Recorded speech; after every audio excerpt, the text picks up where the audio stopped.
This is the Gillette Labs with exfoliating bar. The bar and the handle removes unseen dirt and debris ahead of the blades for effortless shaving in one efficient stroke.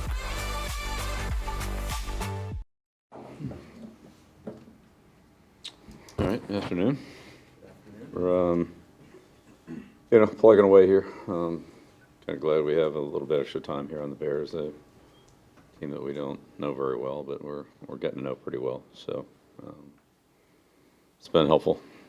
So see how it goes here today, and just keep stringing them together. Get ready for Monday night. Bill, what did you see yesterday from Mac at practice, and were you encouraged? Yeah, it's good to have all the players out there that are out there. Some are doing more than others. We'll see how it goes. Since we haven't been able to talk to him, how eager is Mac to return to game action?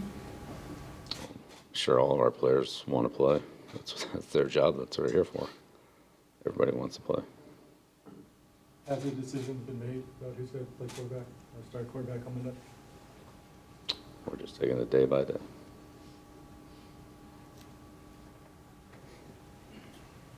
What has allowed Jelani to kind of flourish in your defense? Sorry. What has allowed Jelani to vie to kind of flourish and expand his role in your defense?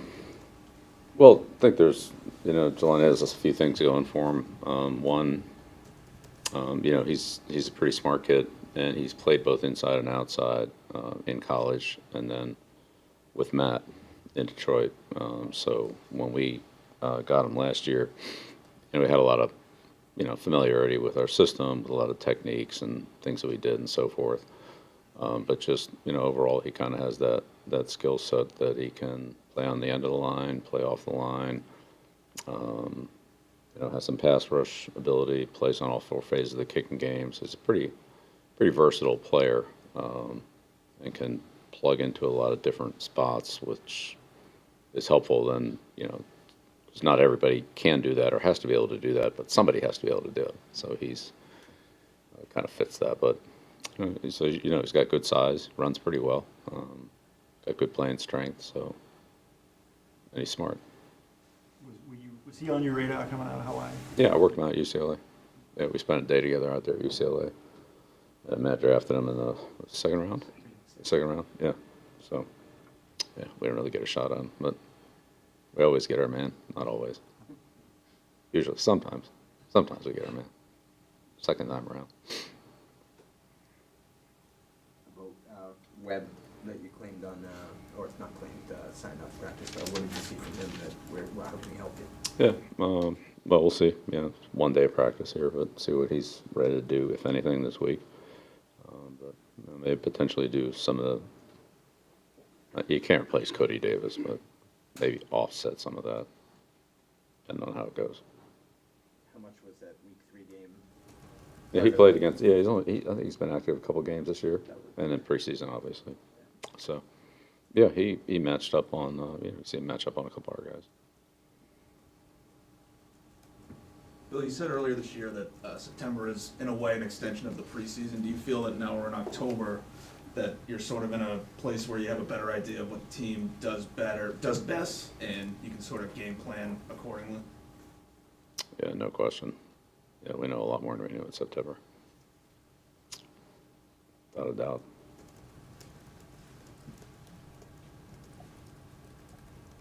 Coach, what have you seen from Kyle Duggar this year? Seems like he plays a bunch of different roles in your defense, and what's allowed him to get to that point? Yeah, we're fortunate. We have pretty good depth of our safeties, and we've been able to utilize really all those guys, and they've all been productive for us. So Kyle's, they all are versatile. AP, Kyle, Pep, and of course Devin. So they all can do multiple things. Kyle, as we know, is one of our most physical players. Runs well, tough, smart kid. He's been good in coverage. Has a lot of range. Gives us a lot of speed in the back end. It's always good to have. He's a pretty good tackler. But Devin, AP, Pep. They all, they've all been good, and it gives us a way to match up. I'd say more on our terms, how we want to do it, and so times we've played more safeties against receivers, times we've played more receivers or DBs, corners against receivers. We've been able to play some 3 safety defenses against regular people, against bigger people, even 13, some of those formations like Cleveland gave us. So it's good to have that kind of flexibility. And he's a big part of it. When we were walking up the stairs to practice yesterday, we heard the Monday Night Football theme. I'm curious, when you hear that, what comes to your mind? Yeah, Cosell, Meredith, Gifford. Saw a lot of that. Monday Night Highlights, that was big.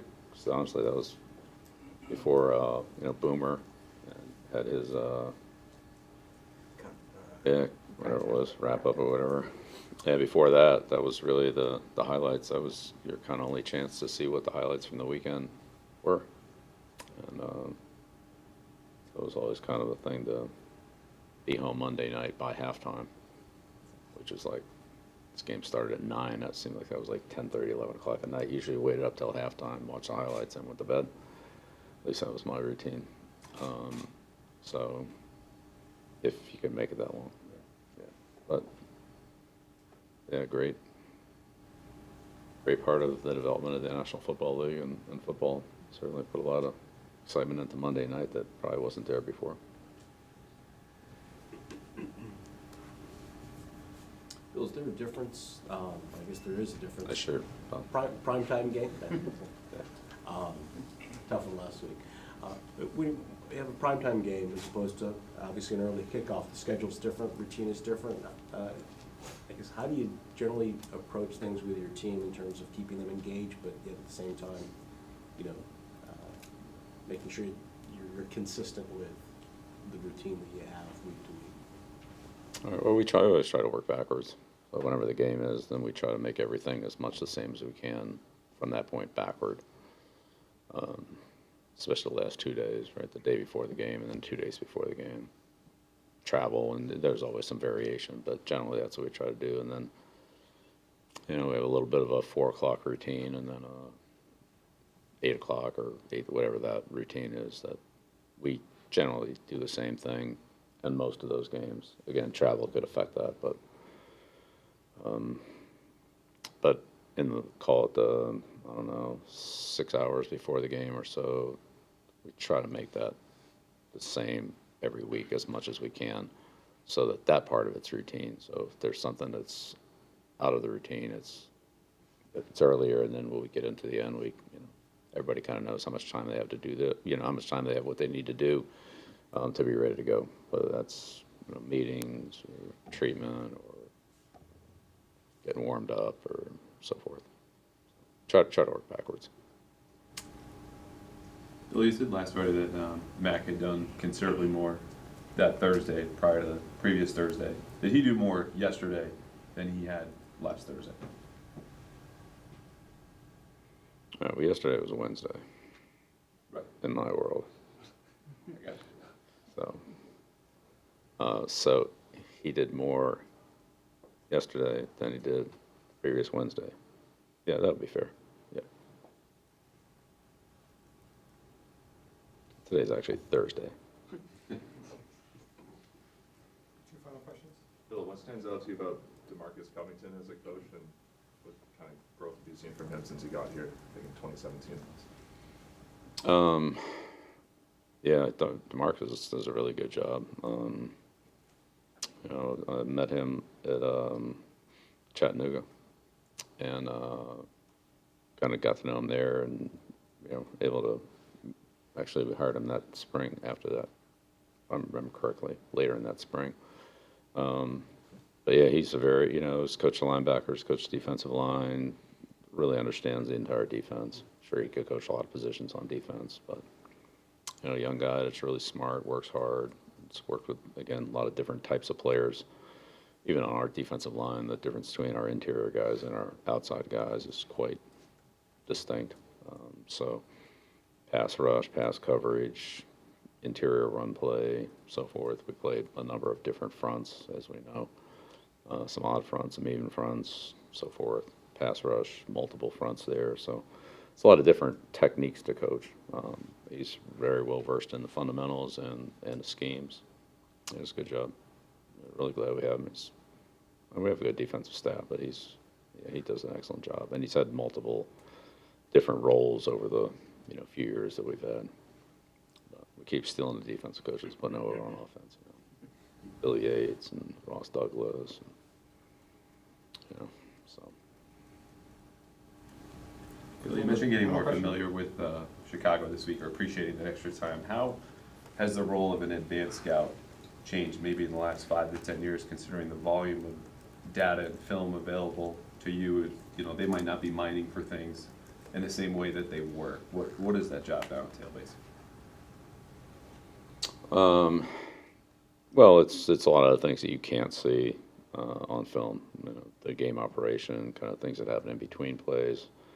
Obviously, updates on injuries or substitutions, or just maybe the way the game is run from the sidelines by the opponent.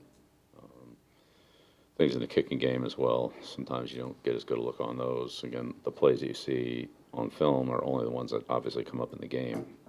So the team doesn't have any field goals, then all you see is extra points. Then you don't really get a sense of maybe what the kicker's range was in pregame, or same thing with a punter. Maybe, again, not that you can't see it in other games, but it's always good to see it in person. And the actual game conditions, especially a place like Chicago where, you have a lot of wind, or here, where wind's more of a factor than kicking in a dome. So, say special teams, substitutions, injuries, game management, game operation, how quickly they operate, and how they substitute, and so forth. Those are things you just don't see on film. It's good to be aware of. Okay. All right. Thank you.